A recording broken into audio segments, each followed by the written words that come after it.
Ay-ya-ya. Wah, wah, wah. Ay-ya-ya. Wah, wah, wah. Ay-ya-ya. Wah, wah, wah, wah. L squared.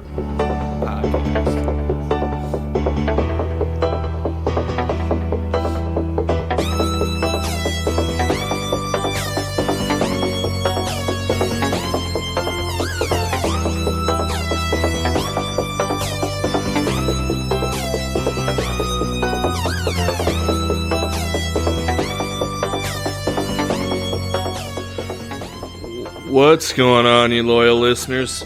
Thank you for tuning in to the L Squared podcast, and please allow us to leisurely launch you into levity. Wow. How was that? Well done, Thank you. If you can hear his voice, you can hear the cynicism, all the doubts about life, the crippling depression, if you will. My special guest, we tried to replace him. Unfortunately, couldn't find anyone else. Still working in new talent. We're getting there.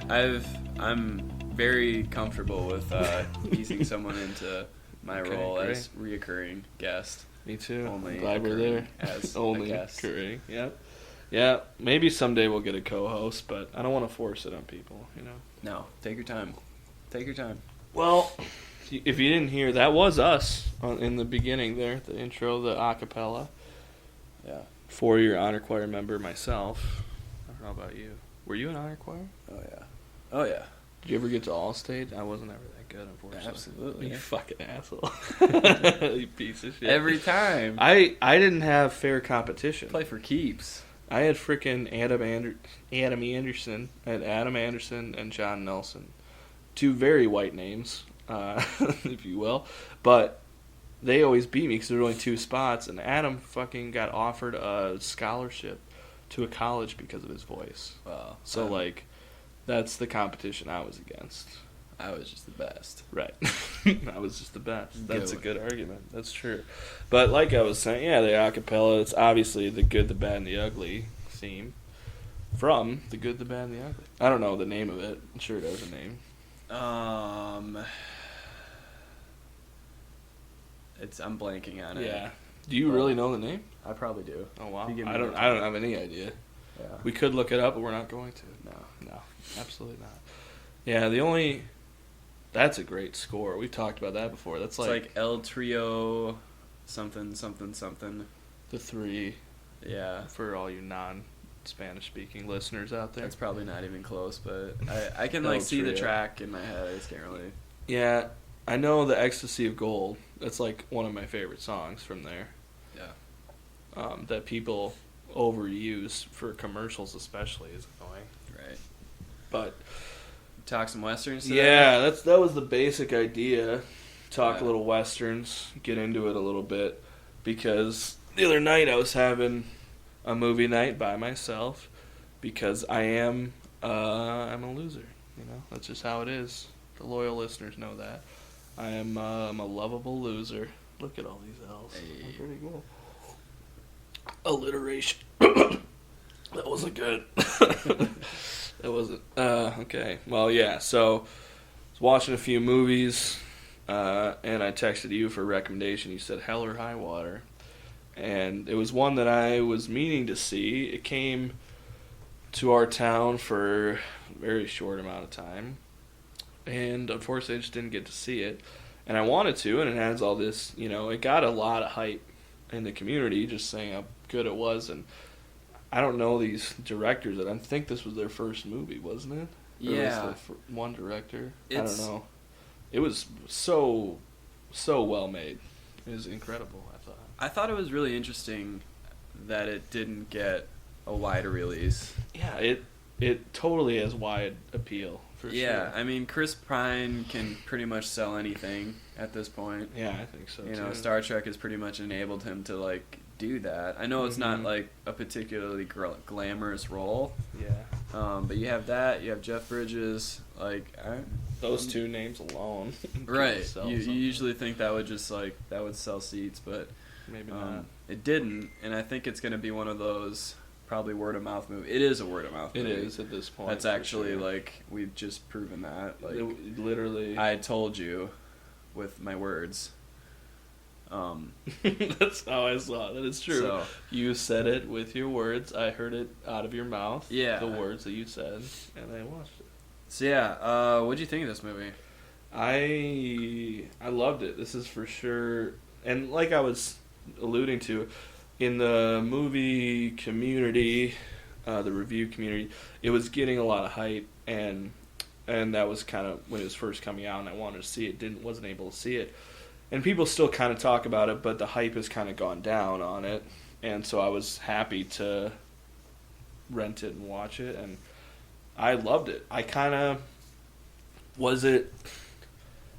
What I loved about it is that it was refreshing to see a movie that was so well contained. You know, it was such one movie. I'm just so used to seeing all these freaking franchise movies, the big ones that are just setting up other movies. And I don't know, it was just a really, really, really good movie. Small, contained story, and a great ending. Great beginning, middle, end. You know, it was just great one piece. It wasn't like, and then what happens in the next one? Great performances, biting dialogue, so well paced, just like a fun ride, and just really good. Was it better than I thought it would be? No, it was different than I thought it would be, I guess, and it was a great time. It's one that I feel like has so much rewatchability because I don't feel like there's any wasted time. It's an easy story, and it's kind of fast paced and really great acting. It has everything really, and I honestly after I watched it, I was like, I could see myself watching this a lot of times. Yeah, I think that was one of the things too. It's so it can't be more than like an hour and 20 minutes, right? Yeah, it's got if that. It's a really short movie, and it's really there's not really any wasted motion in this movie, and I think that's especially good considering like the genre. I mean, it's we're talking about westerns. It's a modern, I would say, I guess, western. Mm-hmm. It is. It's a western, definitely a contemporary western. Yeah, contemporary. It's also, I mean, you could also throw it in like the the heist category. Absolutely, absolutely. I'm a kind of a sucker for heist movies, and like any heist movie that has any watchability, I can probably give it a shot. Yeah, one heist movie that came out earlier this year called 999. I was excited to see, and it just wasn't that good. But the heist part of it was really good. Yeah. Like, that, even in a bad movie, it was fun, and it was like, this is so much fun. So it adds a lot. Yeah, and it has that. I didn't know anything about this movie going into it, so I was really okay. So you hadn't heard the hype or anything? No, I just knew like it was good. I just didn't bother really like, I was just like, okay, yeah, I'll watch it, and it was Jeff Bridges' character. He plays a West Texas ranger, which I mean should be enough for anyone to get out of bed. Very familiar territory. Yeah. This was he could he could roll out of bed and just play this guy. I mean, that's just one where it's like when you're writing that part, he's the guy you write it for. Yeah. I don't know who else you would write that part for. Definitely, and it is tricky because as I was watching it, it reminded me of Clint Eastwood's performance in Gran Torino, which is a character who's very openly racist, but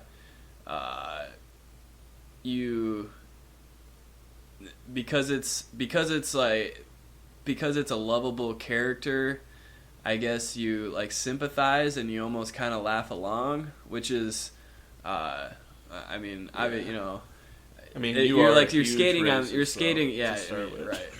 you're skating on thin ice, but it's like it's impossible not to kind of like chuckle along with Jeff Bridges's. He even says it himself, like teasing, Yeah, and it is. It's and yeah, at the same time, it's not, and you can see that, and it's his partner that he has a Mexican, Native American partner, and he just, every line of his dialogue is just berating. Yeah. And yeah, it's so interesting because he really does capture like the nature of what that would be. And it's not like he's doing it to spite him. You can tell that he likes him and that they care about each other, which makes it all the better, Right. Teasing is the perfect word, like you said. He said about it. Yeah, it's like it's just it's teasing, but it's not. It's like comforting the whole time. You're just like I don't know. I love it. It was such a weird feeling, and I think I got the same thing when I was watching Gran Torino because it's like a person who deeply cares about these people, but he also, you gooks, get off my lawn. It's just like, wow, like, and there's that one not a whole lot of especially- people that can really, like, execute this part and have it work, because if, like, this part doesn't work, the whole movie really kind of falls. It's, you lose one leg on the table, and the table just kind of crashes. The other two characters in this, the two brothers, Chris Pine and Ben Foster. Ben Foster's really good in this movie. Yeah, he is underrated. He is a great actor. He does a lot of shitty movies, but whenever he's in a movie, you're just like, that guy can act. Yeah. And this is again just like something that I don't think you're really asking a whole lot. Like asking Ben Foster just play kind of an office rocker, tweaker. Typical, like, good old boys. Well, crazy country type guy. Yeah. And just like the family dynamic that, like, the insane relative, in this case Chris Pine, it just happens to be his brother. I just kind of appreciate that because I think we can all relate. Like, I know our Ben Foster. He's the guy you would call if you're gonna rob a bank. Yeah, and sense. It's just like we can all say we all that. have that guy.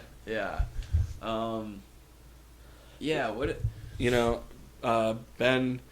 I love Ben Foster's performance. Like you said, I don't think it asked a lot of him, but he brought so much to that role. He ate it up. He made it, like, he went above and beyond for that role, and it was great.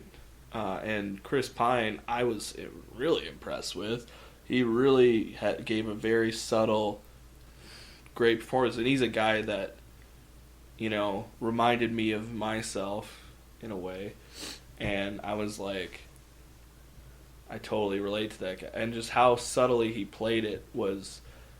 I didn't, right away you see Chris Pine. I never saw Ben Foster, but right away it's like, is this going to be Captain Kirk? Is he just going to be the wink, the smile and wink, a nudge and a nod or whatever? But he didn't. He really played it soft and subtle, and it How was a tough how long task, into the movie did it take you to realize that Ben Foster was an uncle?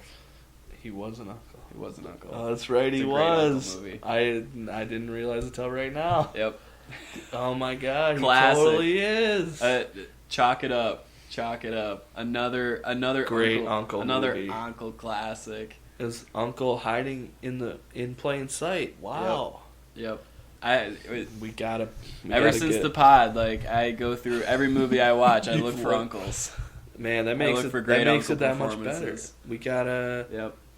We gotta put get it up there. We're in the works. We're making our top uncle movies of 2016. Yeah, that's a sure. separate pod that's coming. Right. It's in the pipeline, so we're ready. working on it. Yeah. Get ready for that. We're also Palooza. gonna pair it up with a documentary feature about uncles in cinema. Yeah, uncles in cinema and what they mean. Yeah.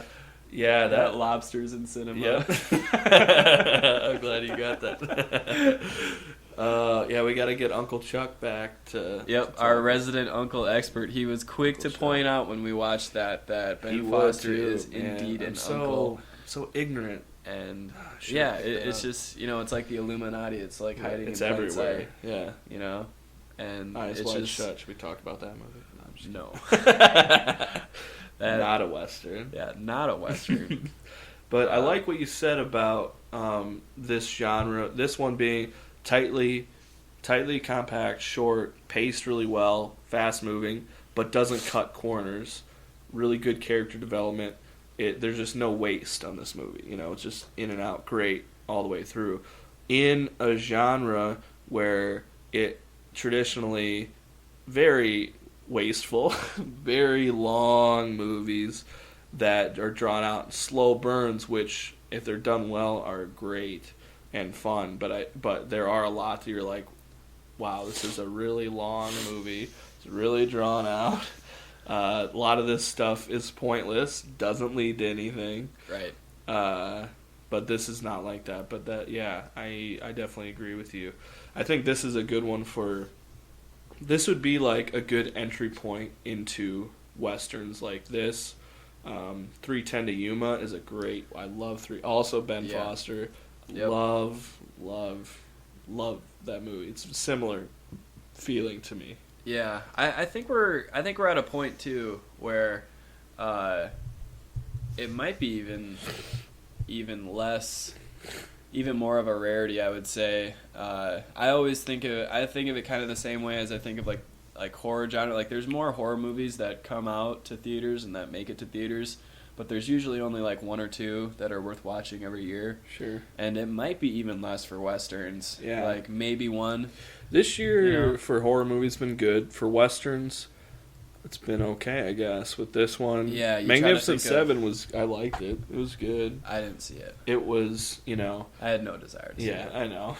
I know you didn't. I was bored on a night, and it was exactly what I hoped it would be and thought it would be. It was just a fun, dumb, action-y movie, and it was like super violent, a lot of action, which was great because, like you said, with Westerns, like you kind of go in thinking, all right, it's going to be kind of a slow burn, a long thing, but when like that one was packed to the brim with Westerns, and I know like it's easy to shit on it because it remade a great remake of a great movie, and it wasn't great. But I didn't expect it to be great. Remade a great remake, right? It just wasn't. It wasn't that, but there were things in it that I really loved. Denzel Washington was fine. He can be a leading man.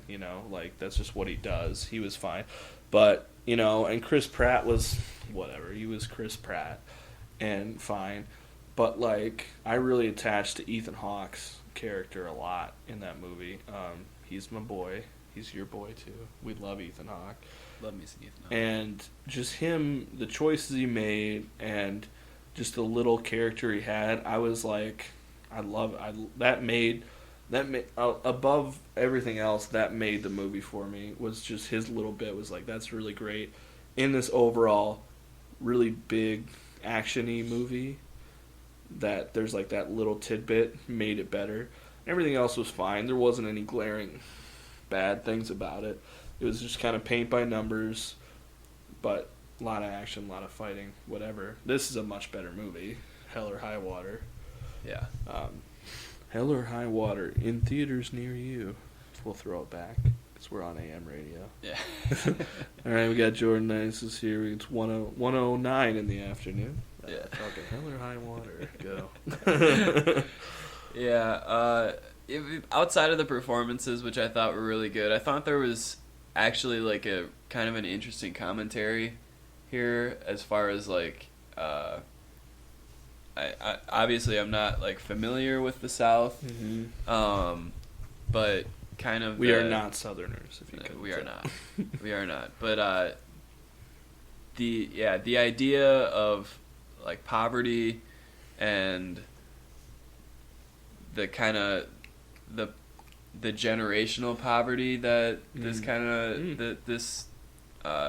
this movie depicted, and that kind of the idea of basically just doing it, like it's like the story's been told before, like do anything to like give to your kids and whatnot.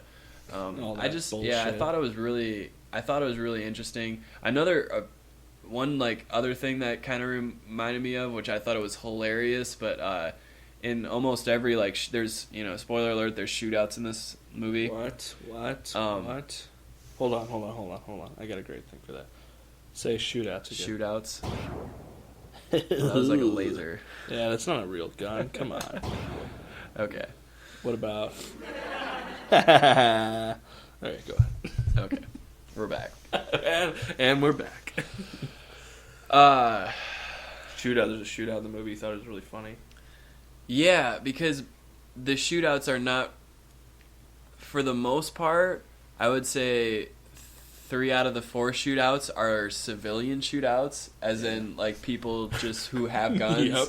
and who I'll whip them out. and who are not afraid Nope. to just pop off. Yep. And I was like, wow, that's actually probably how it is. And Yeah. you know, that's probably naive of me to think like maybe it's not, but yeah, it just reminded me of like a scene from like Trailer Park Boys, like, you know, Yeah, where that's a it's good just like there's everybody has a random people who don't are just are gun. shooting. They're not in the bank. They have nothing to do with it. Yeah, And they just just like see- bystanders are like, oh, They just okay, see a guy bad in a guys, ski here we mask. go. Boom, boom, boom, boom, boom. Yeah, They all want to be cowboys. and yeah, that was so fascinating for me. Yeah, and the one guy that pulled up and was like, "Yeah, if you don't, I got a tree on my land. I'm gonna lynch him up if I find these boys." Yeah, And it's like, whoa, okay. and it was It's like, like, and he had nothing to do with it. He didn't know anybody. He was No. just driving by. He's like, if I find the guys, I'm just gonna hang them on my property. Have Yeah. a nice day. and and all of this kind of tension kind of comes to a boil with the climax of the movie, and then the dialogue between Jeff Bridges' character and Mhm. Chris Pine at the end, which is Great. again, man. you know, you're on my land, I have the right to defend myself. Yeah.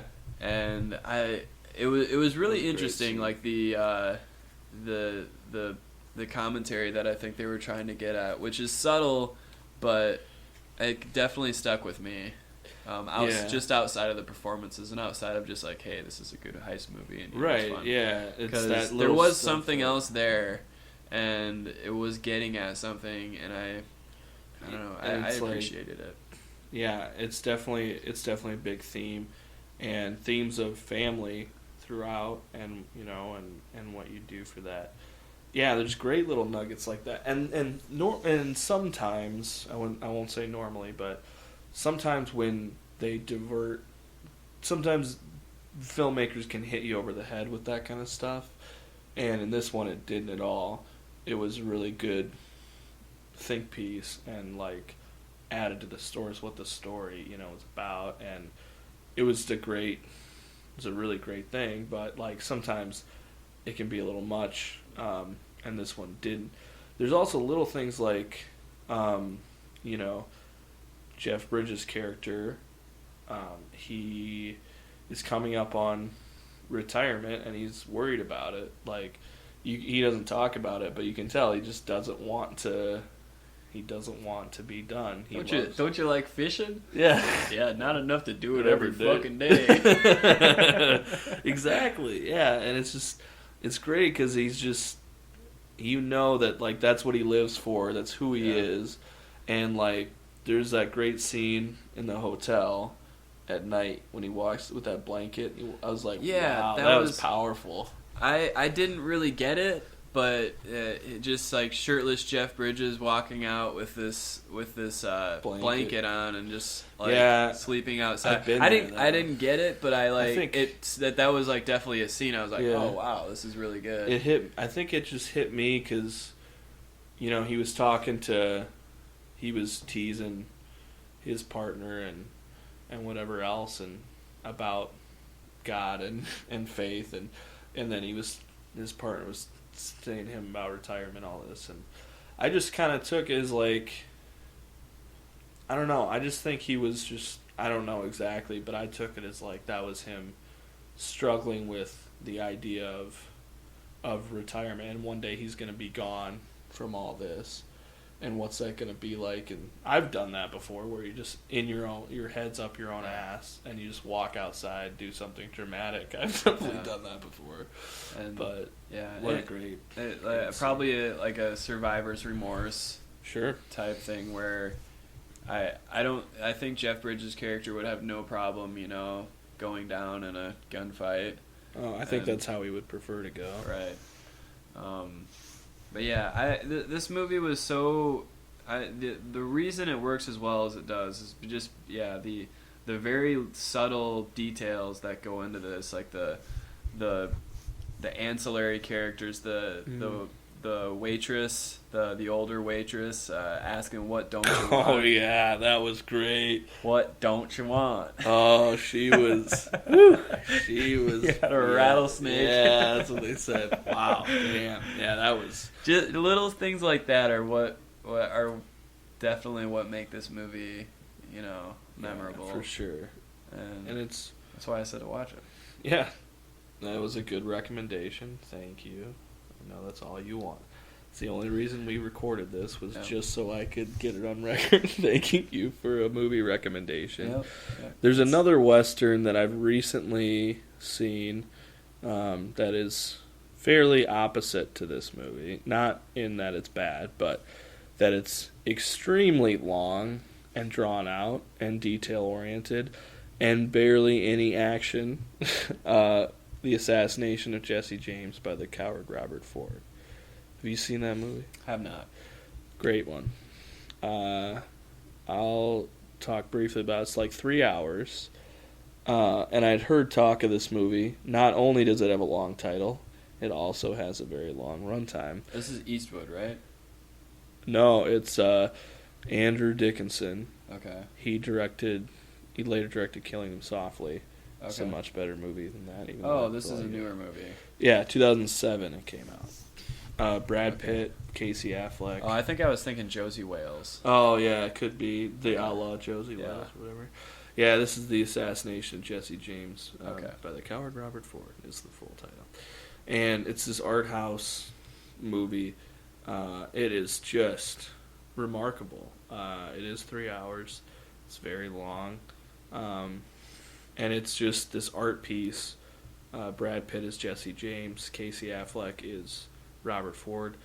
And it's just a work of art, and it is just incredible. And I bought it and watched it and was like, wow, that was really good. And I thought, I don't know when I'm going to watch this again because it was so long. Right. And not even a month later, I just was in the mood and watched the whole thing and was like, that was great. I can't wait to watch it again. That is an experience of a movie if I've ever seen one. But that's one that people don't talk about enough. It's really underrated. It's just When did that come out? 2007. Okay. But I'd love to just dive in deep, but it would be me talking at you, so I don't want to do that. But also in 2007, look at me with all these segues, pretty good. 2007, No Country for Old Men, one of my favorite movies of all time. That's a great contemporary Western. Based off of a book, I think. I've never read the book, but... Yeah, I believe so. I would say that's... Would you count that as probably the most recent high water mark for the Coen brothers? Yeah, I would say so, for sure. Depending on your taste, I guess. Since 2000? I mean, I really, really enjoyed Inside Llewyn Davis, but right. I think if you put an air pump to my head, I'd probably still have to pick No Country for Old Men. Yeah, that's a good callback. Yeah, I think No Country for Old Men is the Coen brothers' best movie. I think it's their masterpiece. I really love it. I think it's phenomenal. I think that's definitely the high water mark for any of their stuff. But yeah, especially for the last few years. But that one is like, I mean, it's in my top 10 favorite movies of all time. I mean, I think it's at like number 4 for me. I'll have to double check that, but I mean, it's a great movie, and that one is just so. It's just so good at every turn, and it's got probably one of the best movie villains of all time, in Anton Chigurh. Yeah, so good, and it's because of that movie that Javier Bardem is cast in like every big budget movie as the villain, just like the shades of Anton Chigurh. I hate that. Like, he's in the new Pirates of the Caribbean as the villain. Just like, oh, we got Anton Chigurh as a fucking Davy Jones. You know, it's stupid. Yeah. Like that's like, people love Skyfall, and I liked it. You know, I'm more of a Casino Royale fan myself. But he's in the villain role, and he did good. But I'm just like, every time I see him, like, that's not as good as Anton Chigurh. Like, and every single time. I think one of the most effective parts about that character is, and this is often the case in movies, where the villain, the key villain, whatever you want to call it, will try to, or succeed in this case, succeeding in inflicting fear into every character he interacts with. Yeah. And I just, like, I always think of that in No Country for Old Men, just like the gas station scene, where that's the first thing I always think there's of. not there, and obviously that's that's probably one of the best scenes in the movie. Mm-hmm. But there's like nothing more than that gas station attendant would want than just for this guy to leave. It's like, I don't want to play your game. Please. I don't want get around dark at dark. How much have you ever lost in a coin toss? Oh man. And yeah, it is so effective, and I think anytime you can do that, where every single interaction that the character has is, just putting the fear of God into people. Like Woody Harrelson, who's this big cocky, like, oh, I've seen him before, I'll get him. And then when he comes face to face, he's shitting his pants the whole time. Yeah. Just like almost crying. Yeah. And the movie, okay, spoiler alert. It's been out a long time, and it's pop culture. Past, this is past. The bad guy wins. Yeah. Which makes sense. Yep. Because he's unstoppable. He's inevitable. He's like Michael Myers-esque, like, almost like a mystical, know. And we can get into that a little bit later, but go on. I just have a point that I want to remember. But yeah, it's I really appreciate when a movie just, like, doesn't bullshit with you and be like, okay, the bad guy is by far the better, assassin, he's better at killing people than and than anybody, and the only reason our hero Josh Brolin has any kind of success against him is because he comes out of nowhere.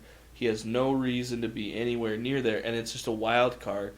That's the only reason that he has a step ahead of him for any amount of time, because he had nothing to do with it, and all of a sudden he's just ahead of him because he just came out of nowhere. Anton Chigurh's like, what is going on? And yeah, it's an added variable that he has to, like, account for. Right. Which makes his, like, job of killing everyone slightly harder, but still not really, like, not a huge deal for him. And yeah, so, like, I don't know if that makes sense to people who haven't seen it, but I'm just saying, like, a lot of times, like, the hero and the villain, like, will meet right away, and then, like, they'll go off, and then the villain will be doing bad stuff, and the hero will be like, foil him once and get away, and then he's like, oh, I've met my match, But in this one, it's just like Josh Brolin inconvenienced him, and Anton had no way of knowing that would happen.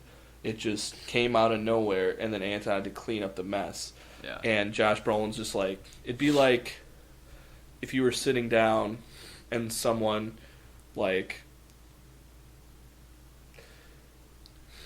that's a hard analogy. I don't know. I just thought of, like, someone, you're sitting at a table and someone, like, sprints by and takes your wallet and keeps sprinting. There's no way you could account for that, and you have to get up and go get them. It's not that they're a better thief than you are protecting your wallet. It's just that they had the element of surprise on their hand. And then it doesn't even work, spoiler alert again. He doesn't get that far, and he does everything he can, but he can't avoid it. And this is the point I was going to make just a few minutes ago, is just that I've looked into theories and talked to certain people, and they say that Anton Chigurh is like the living embodiment of death. is you can't stop what's coming. It is going to come. It's like retirement. And the point of the movie is that Tommy Lee Jones, who this might be his best performance. It's so good. He's basically playing Tommy Lee Jones in this movie. Are you willing to say he's it's better this in and this than Fugitive. Jason Bourne? Yeah. Oh, let me think.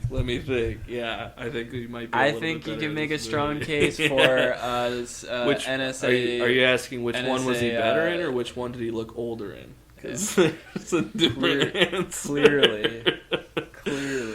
But his character is like this old-fashioned cop who wants this old-fashioned sheriff who wants things to be the way they were.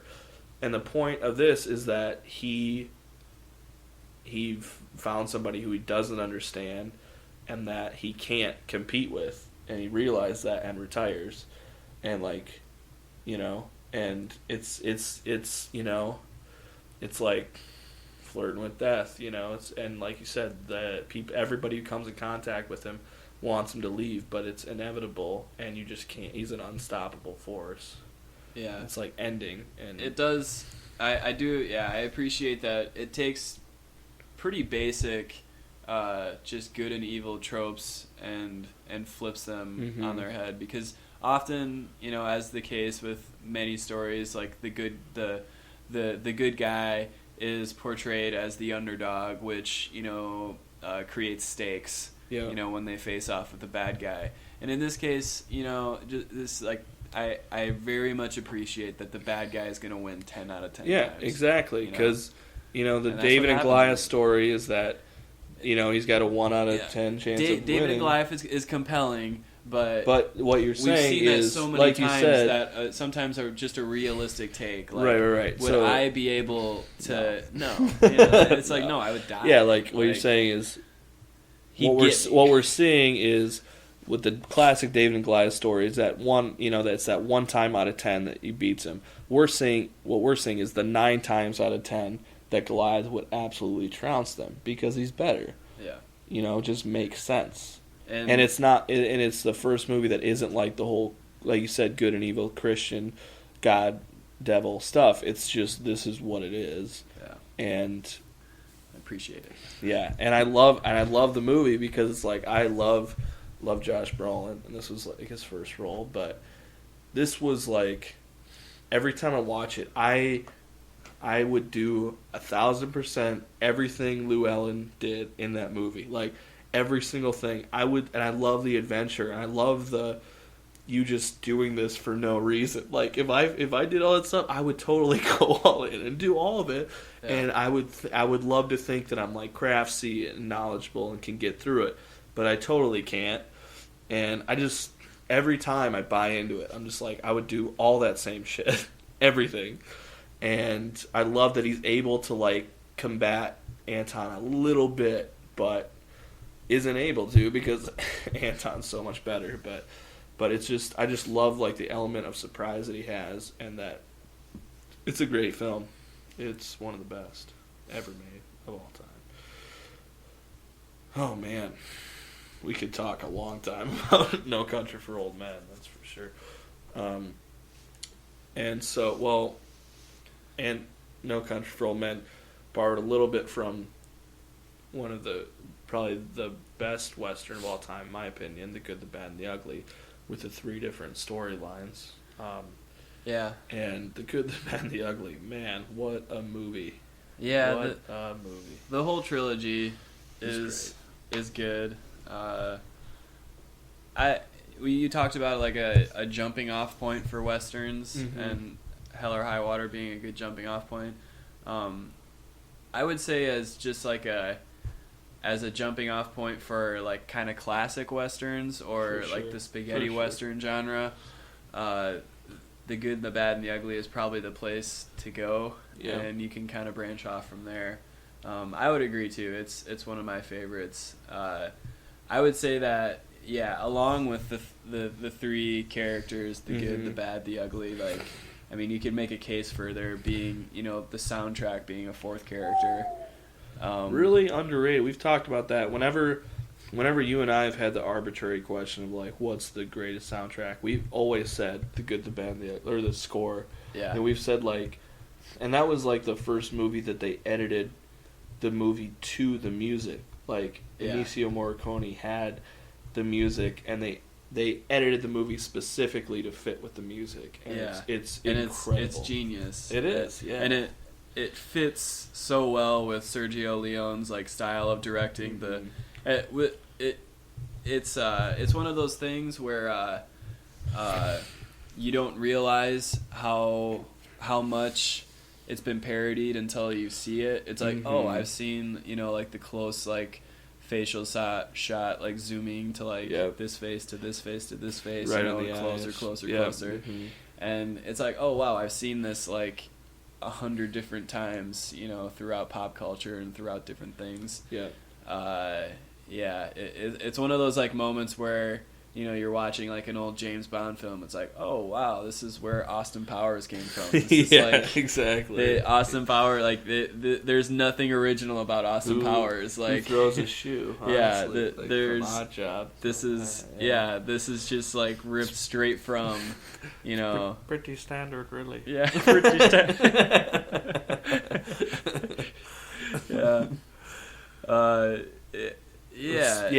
And it's one that if you want to jump into westerns and you want to get classic ones, The Good, the Bad, and the Ugly is the best place to start. Couple things you should know: it is very long as well. It's like I don't know if it's 3 hours, but it's at least 2.5, and it's drawn out.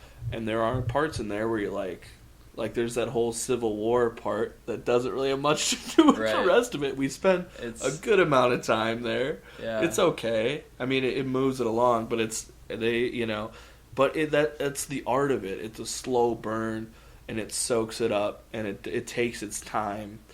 But the Man with No Name trilogy is phenomenal, and this one is just it's the day my sister got wedding. The day she got wedding.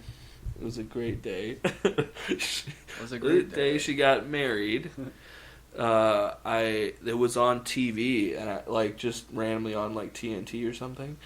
That's maybe it's TMC. It might have been TMC. That's an all day kind of cut. I know it was on like all day, and when she was getting ready, I was in the hotel room, put on the TV, and I wasn't. She wasn't. She was getting her hair done.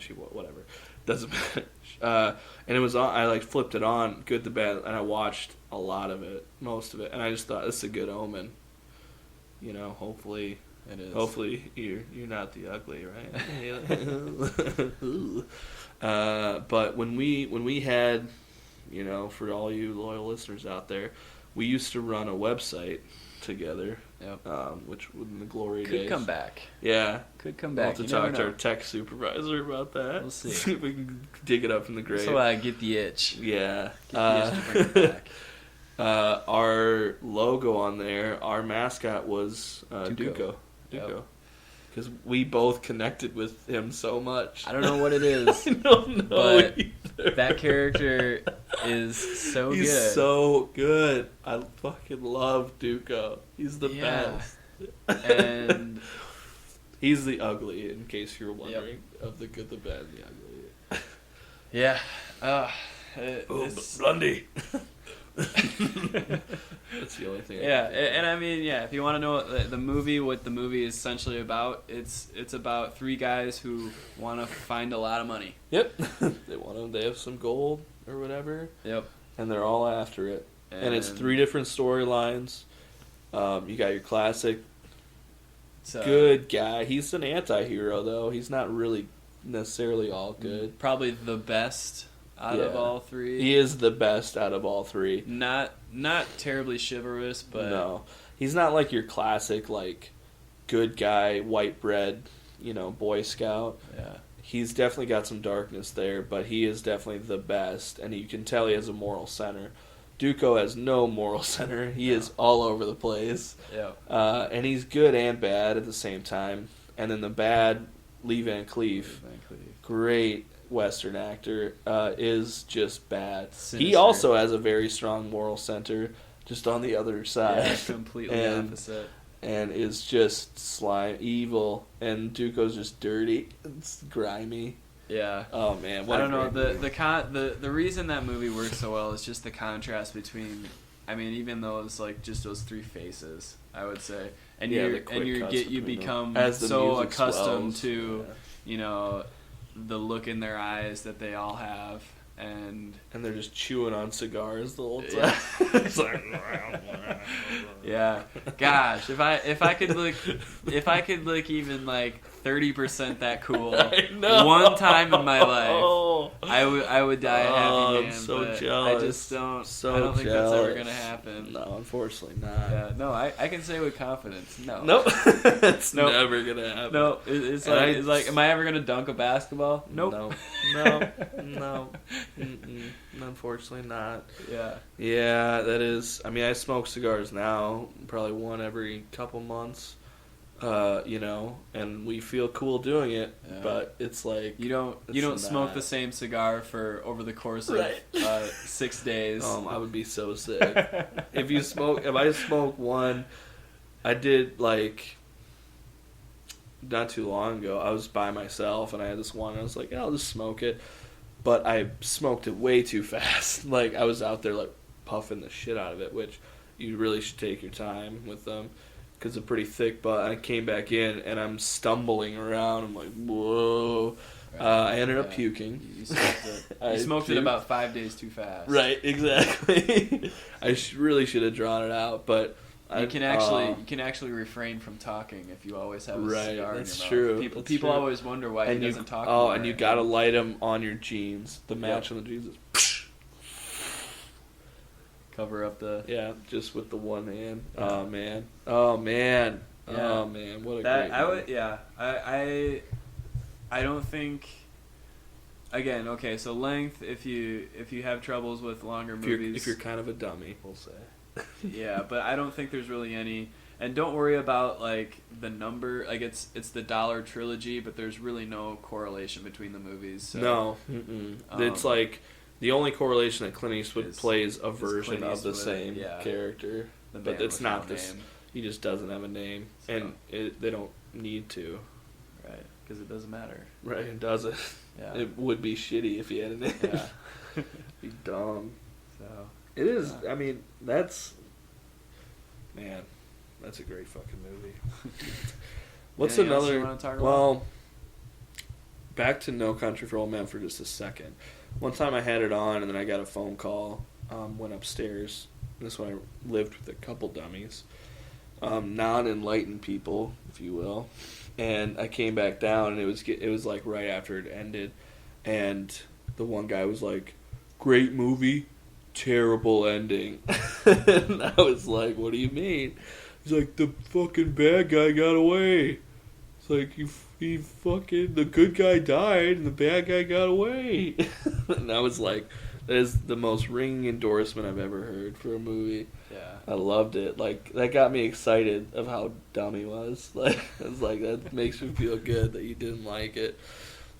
He's the same guy who thought that in Star Wars Episode 7, he's like, good movie, that dude should have kept the mask on the whole time. It's like, fucking idiot. Like, that was like one of my favorite, but whatever, it doesn't matter. Anyway, 3:10 to Yuma. I love that movie. I think James Mangold directed it. It's probably been too long for me to like say anything about the movie. Darn it, because Christian Bale, Russell Crowe, Ben Foster again. What's his name? Whatever, Percy Jackson was in it too. Man, what a good movie. That's one that's also short, condensed, very fast-paced. It's a remake. It's so good. There's heartbreaking stuff in that movie. But Russell Crowe, Ben Foster really, that's when I first was like, who is this guy with Ben Foster? He really stands out. Russell Crowe plays this amazingly likable villain.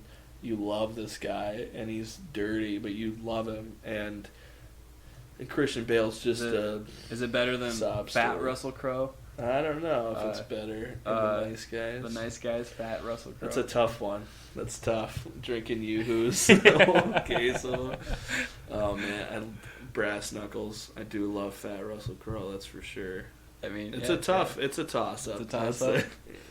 One day I might say something different, but that one, there's one quote from that movie from Ben Foster that I quote a lot, and it's 200 cash dollars. I say that all the time when they're cooped up. Man, that's such a good movie. That's one that's like also like Hell or High Water. This one is a traditional Western. It's not contemporary, but it's very fast-paced, and the characters are awesome, and you just have a fucking great time with it. It's so good.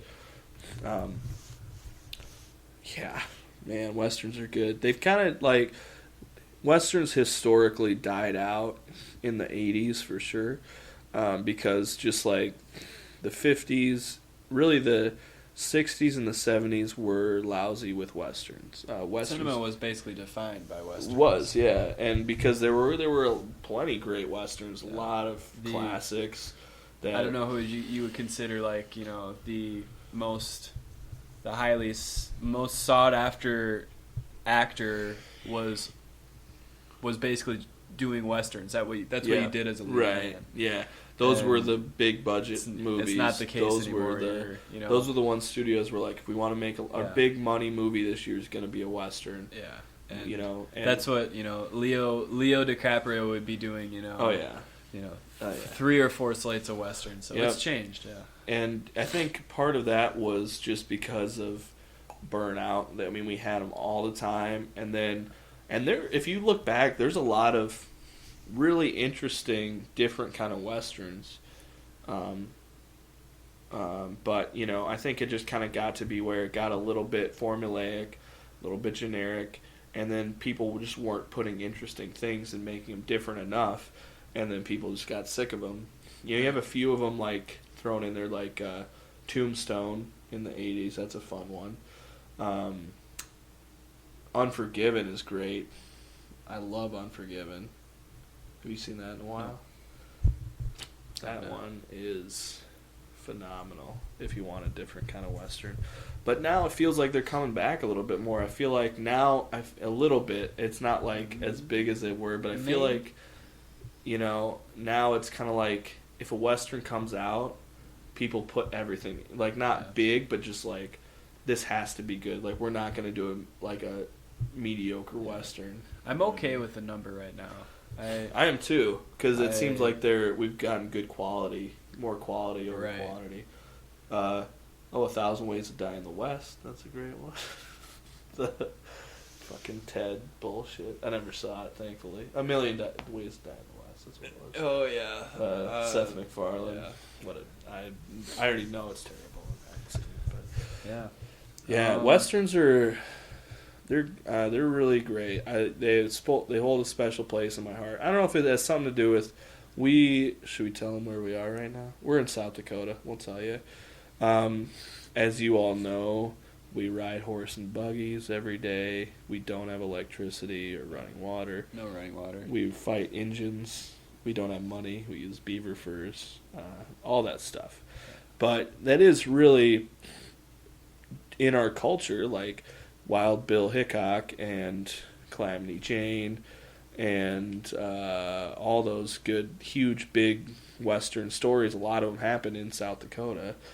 It's kind of ingrained in us, and when we're both kind of from the country, there's shades of it sometimes, and it's fun it's definitely part of our culture a little bit, and so I think that has something to do with it for me. I don't know. Just when you're a kid, you want to play, cowboys and Indians. Yep. It's a really easy game. Everyone's seen Dances with Wolves. Oh yeah. Oh yes. We've all visited the site. We've been to On This Land. Yep. Kevin Costner stood. We've all been to Tatanka. So, Yep. Yeah, that's true. Kevin Costner. Good. It's a good genre. I'm glad to see. I'm totally okay with 1 or 2 a year. if this is what we get. And yeah. So anything you want to see here, or should we talk about anything coming up? We're getting close to Oscar season, so I feel like we're gonna probably start like weaving in Oscar movies now. As we're able to see we're them. definitely getting to the point where the Oscar contenders are movies we won't get to see. They just won't come to us. But Manchester by the Sea is one I want to see really bad. La La Land we got to see. Yep. We got to see. Obviously, Rogue One's coming out next week. Which it's already out next week. Yeah, I know. My expectations have stayed the same throughout. Like, I just know I'm gonna see it, and I hope it's good, and that's it. I've been all over the board. I know you have been jumping all over. We had some. I had a little moment where I'm like, wait. I hope I pulled you back from the edge there. Yeah, it was close. I just like I all of a sudden I had an idea, and it was shortly after watching I think like the latest trailer, which I didn't plan to. It was just an ad that came up, which was even more infuriating. But I was like, wait, what if this movie just sucks? What if it's not good? An idea that consumed you, that made you question your reality. Yeah, made you think that your world wasn't real. Yeah, you had to go to the. Wait. Felicity Jones, like, she's not really like good in anything. Like, why are we all of a sudden like, okay, I can't do it. I can't do it right now. Okay. I'll see the movie and go with an open mind. I really hope it. I mean, I hope it's good. I hope it's good. I really don't want it to be bad. Yeah, I guess I don't even care if it's good. You're gonna see it though. Yeah, so that helps. You will. Don't do that. Don't do it. Yeah, I'll see it. You'll see it. I'll see it. Yeah, I hope if it's good. bad, I don't care. Yeah. Yeah, it doesn't. We already know what happens in the mythology. It's not gonna like break my heart. Like it'll break a lot of people's heart if it's bad. Right, I'm with you. Not me. I could care less. Yeah, I agree. Just, I guess I'm an optimist, so I hope it's good. But that's about it, But what do you do? Otherwise, So, La La Land. Man, what are some other ones? At some point, I'm gonna see Moonlight. Right. From most of the people that I read, who I care about with movies, have said it's probably the best. Oh, Nocturnal Animals. I really want to see. Yeah. I need my Gyllenhaal fix. Oh yeah, for sure. I've been itching. Amy Adams. I got an itch, and I need to scratch it just once every 6 to 8 months. He's the only man who can scratch it. It's a sweaty, paranoid Gyllenhaal.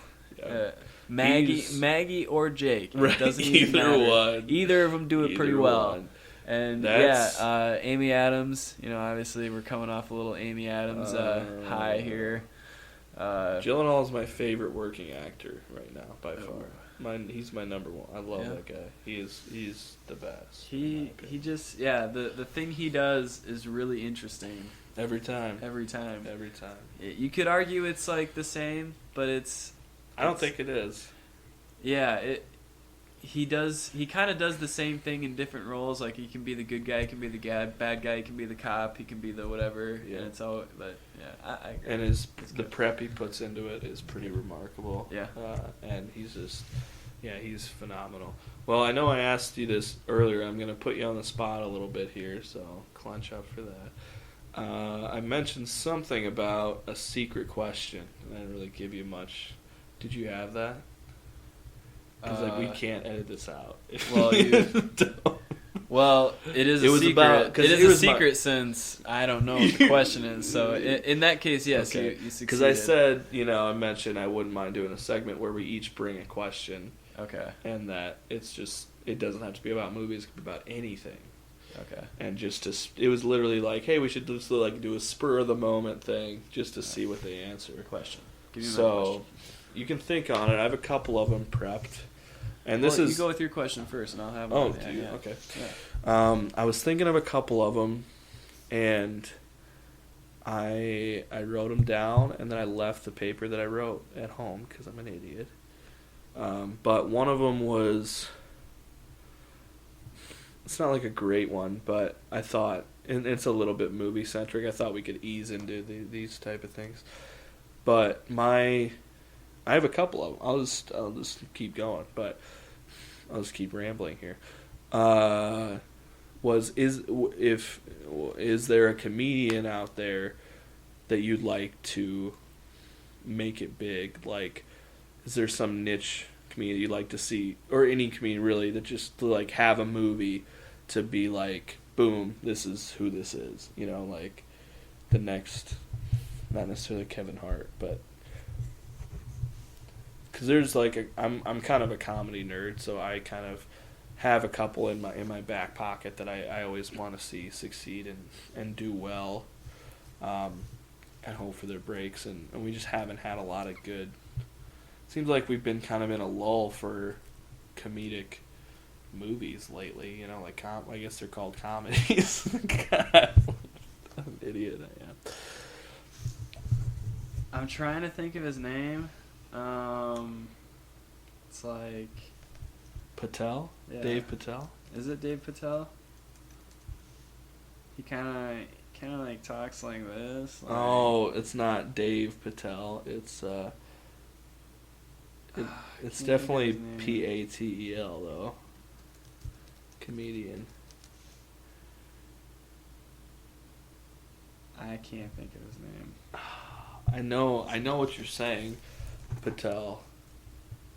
Dave Chappelle. There you go. Dave Chappelle. I couldn't think of it. There it is. Little known comedian. I don't know if you've heard of. He even had his own show. Oh my god. I can't think of the Patel. Okay. I'm not bullshitting you. I can see something in my head when you say Patel of a comedian. Yeah, he kind of talks like this, and he kind of has a really slow, like, delivery, but it's really good. I don't know why. He just kind of makes. I think he'd be funny to like see on screen. So that's my answer. That guy out there that I can't think of his name. Okay. I'm killing. It's great radio. Yeah, I'm killing this. This question. Yeah. So is it Greg Fitzsimmons? no, Okay. it is not. It's Dave Chappelle. It's Dave Chappelle. Dave Patel. It's so funny. Yeah. Rich Patel. I don't know. I can't. Nothing think of it. sounds right. Yeah, I'm surprised I can't even find it through Google. Yeah, I thought it'd pop up right away. Yeah, Google has. Damn. You failed me. Yeah. Okay. So If you want my question, answer, it's like Chris D'Elia okay. or Pete Holmes. Go ahead. My question: Do you think real life events such as OJ Made in America make for better storytelling than actual storytellers? What's your take on it? How much enjoyment do you get out of watching something like that, knowing in the back of your mind that this actually happened, that, you know, Nicole Simpson was killed along with her friend? I can't think of his name right now. Right. Like, where do you stand here? Like, I think OJ Made in America is. So you're saying, should that type of thing be made like as an art form? I don't say why. I guess I'm not asking like, should it be made? It's like, how do you feel watching it? How do you feel getting enjoyment out of, you know, something that really happened? That's tough. Because I thought the whole 30 for 7 part thing, it was phenomenal. It was one of the best things I've seen all year. Right. And I still haven't seen it before. And at the very, I mean, the whole time through, you know, you're thinking this is real life. This is something, you know, we're fascinated with true crime. You have, you know, The Jinx, you have Serial, you have Making a Murder. For all the plebs out there, that's the worst one of all three of those. Right. It sucks. And Does this mean I'm gonna miss WrestleMania? Yeah, and it fucking totally twisted facts around, and really. I just didn't really care. And I already knew that story before they made a TV show about it. So when people were in shock and awe, I was like, yeah, I already know this whole story. Yeah. I watched a couple episodes and then I just Googled what happened. Like, right. Oh, and I was like, yeah, it's an interesting story. And you're like, yeah, that's an interesting think piece. But when I watched the show, I was like, for all the plebs out there, muddled all that. But yeah, to try and answer your question. So just give me your thoughts on that. Well, I'll say that I feel like we both are probably, but I feel like I'm pretty far removed from that specifically. When it was right before I was born. I was born in 95. Didn't happen in like 94 when he got arrested and everything. So it was obviously instantly huge pop culture stuff, but I was not old enough to really know. But as far as in general, I guess it's a case-by-case basis, but if you look at, like, movies that have to do with 9/11, I feel like there's a bit of pandering that happens and a bit of, like, if we say or show anything about 9/11, we know we're immediately getting an emotional response. It's just like, boom, you feel sad. Preying on people's insecurities. Yeah, absolutely, which I hate. I hate that. God... There's this one movie, I've never seen it, but it's infamous for this. It's with Robert Pattinson, the Twilight guy.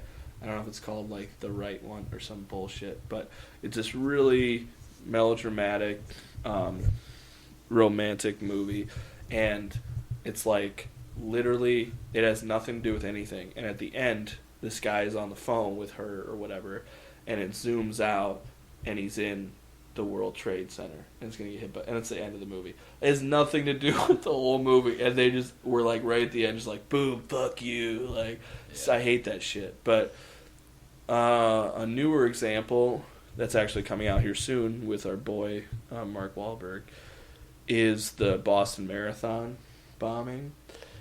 And Sully, which just came out, I felt the same way, and now it's just like, I didn't think either one of those things should have been made into movies, and they happen around, similar times, but I just thought, like, I'm not, and hear me, I'm just some guy.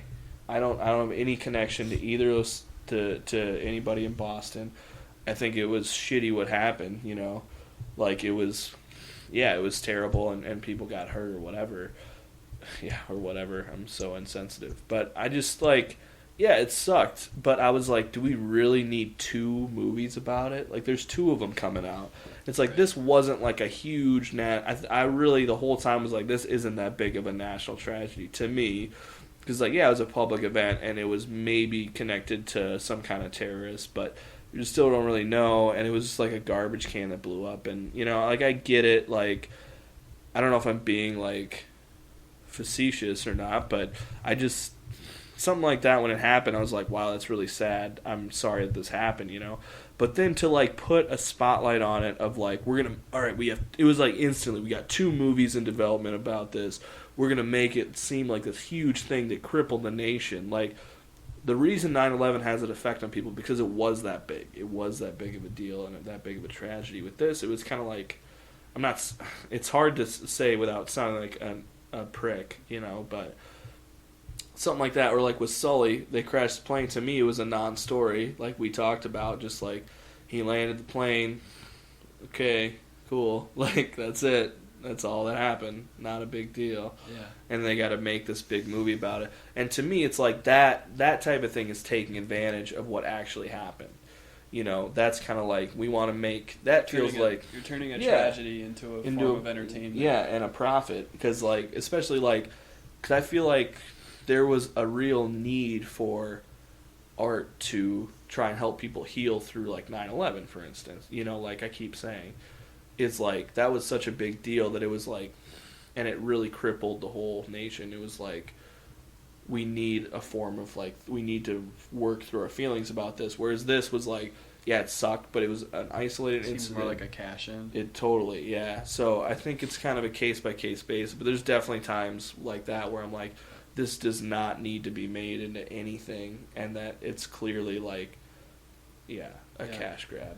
Yeah, but with the OJ, that totally needed to be put out there because it was a huge deal, and there's so many layers to that, like you've informed me about, that it's just and it's to I guess it says I guess it's to a lesser degree yeah. with a movie that's made as opposed to like Right. you know something like OJ where it's like you know these are the actual faces and these are the people, you know. Yeah. It's not Right, know. and OJ had that had an effect across the whole nation because it wasn't just about the crime, it was about what it meant for race and America and how we feel and celebrity and all that. Yeah, race, everything. Yeah, everything. The 24-hour news cycle was because absolutely. of OJ. Absolutely, it was the first thing to be covered 24 hours a day. Yeah, I think it's like kind of like just the jumping off point for like, are you a millennial or not? You know, like Right. we're millennials because we have secondhand information from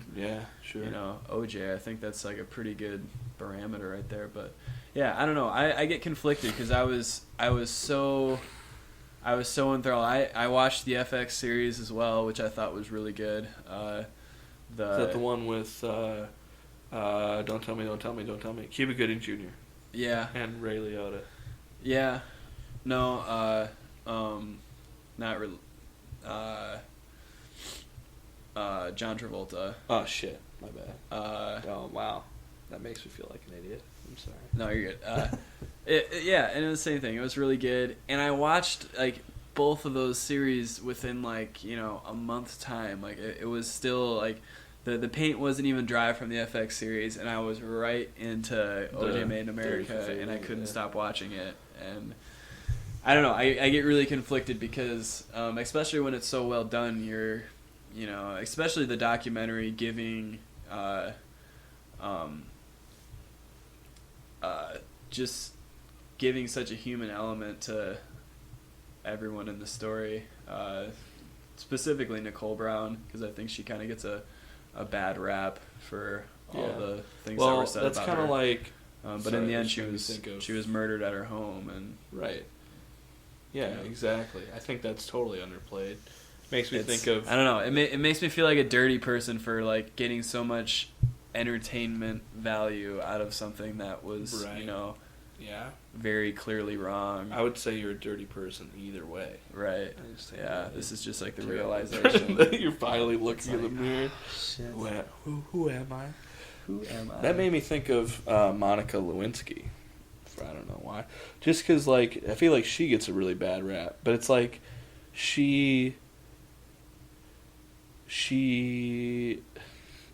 wasn't murdered in her home, but she was a White House assistant, and she's just labeled as like the biggest whore of all time, and it's like it's kind of like, what did she have to gain from that? Like, honestly, like, that's what I don't get. Like, people just like assume she did it to be famous. Like, no, she's infamous. Like, that name's still like difference. Yeah, and it's like, how would you deal with that situation if the most powerful man in the world wanted some fun time with you? He is the law.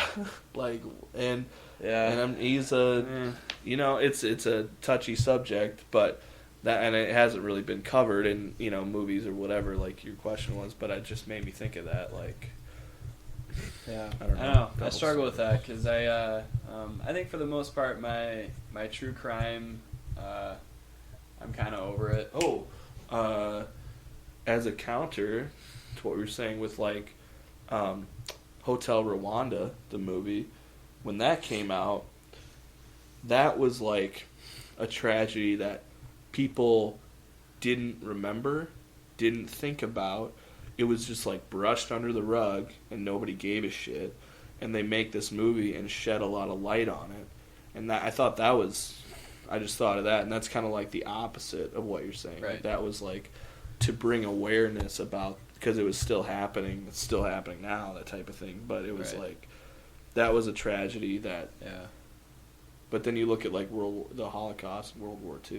Yeah, you could say the same thing about like then you kind of jump into like the zone of like just pure documentary. Like right. The act of killing. Something that most people have no idea anything about anything that's happening in that movie, but it's all tragic and it's all terrible, and true. But I think the reason all these things exist and the reason that we eat it up is because we all have that morbid curiosity. We all do. Yeah. And that's why turn away from a train wreck. Right, and it's like that's why serial killers are so famous. That's why we all know their names. It's just because we just are like they're so similar to us. What makes them different from us? What is that little thing that makes them want to kill people and us not to? That's why Hannibal Lecter's so popular. Like Jeffrey Dahmer, Ted Bundy. One of those three is fake. I don't know why I grouped it with those. Yeah. But it's just like, I think we're just born with that morbid curiosity of like, and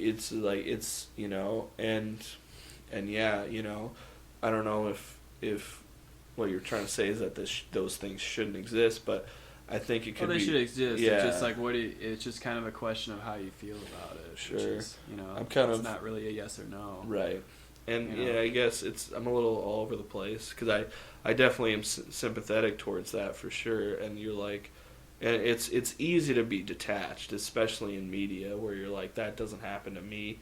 I'm far away from that. Like I don't know anybody like that, but you're never as far as you think. And if I read this article on Cracked.com. I love that website. They're not a sponsor, unfortunately, but they did a whole article about this family who had this tragedy happen to them where they were kind of like their dad sort of started this kind of culty thing. It was sort of a cult, and then their family tried to break away and ended in like a bomb and a gunfight type of thing in a church, and it was this horrific thing that happened to her family, and then it was in the news and whatever else. Well, then like a couple years later they were watching Law and Order, and it was pretty much the same thing because Law and Order just, if you guys didn't know, they just take real stories and just flip them into episodes. That's how they went for 25,000 years. But they didn't ask permission. They changed it enough. They just stole it, and then like this family had to relive that tragedy. Sure. And it was like personal stuff, and they're just like, oh, look at this crazy church guy gonna blow this thing up, and I think that speaks to your point. And it like, yeah, it would. I don't know if I feel like they might have tried to sue him or something, but yeah, it's just like. Yeah, it's a good example of just a tragedy that's turned into just pure entertainment. Right. No one watches Law and Order for like educational reasons. Right. They just watch it because it's on. And it's like, oh, here it's familiar and it's procedural. This is interesting. It's like same thing over and over and over again. Mm-hmm. So yeah, definitely, I would agree. Yeah.